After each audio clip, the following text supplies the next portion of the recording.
প্রিয় দর্শক নমস্কার। আজকে আমি আলু খেতে আসছি।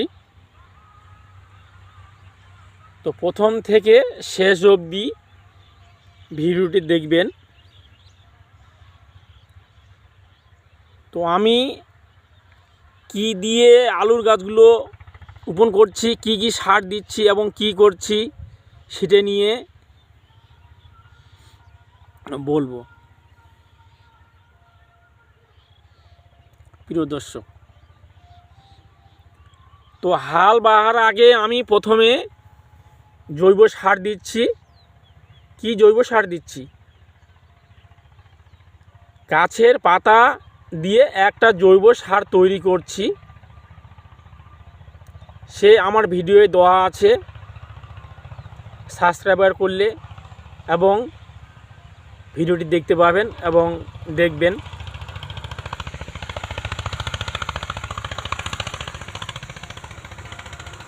প্রিয় দর্শক, জৈব সার পরশ 10-26 সুবলা শতকে হাফ কিলো করে দেওয়া হয়েছে। 200 গ্রাম করে শক্তিমান লাইট্রোজেন ইউরিয়া দেওয়া হয়েছে। পটাশ দেওয়া হয়েছে শতকে 100 গ্রাম।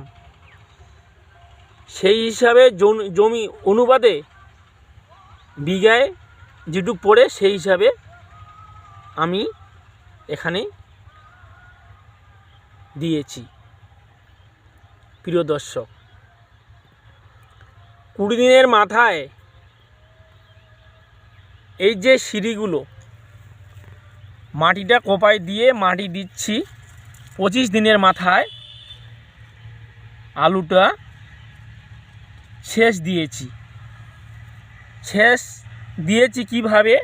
এই যে সিঁড়িটা আছে 50% একটু জলটি কম দেওয়া হয়েছে,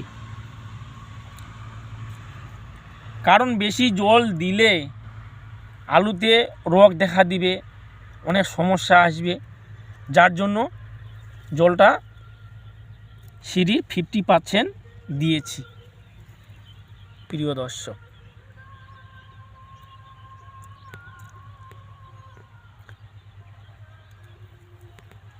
আলুর 70 দিন হয়ে গেলে আলুটা আমি তুলে নেব মাঠ থেকে।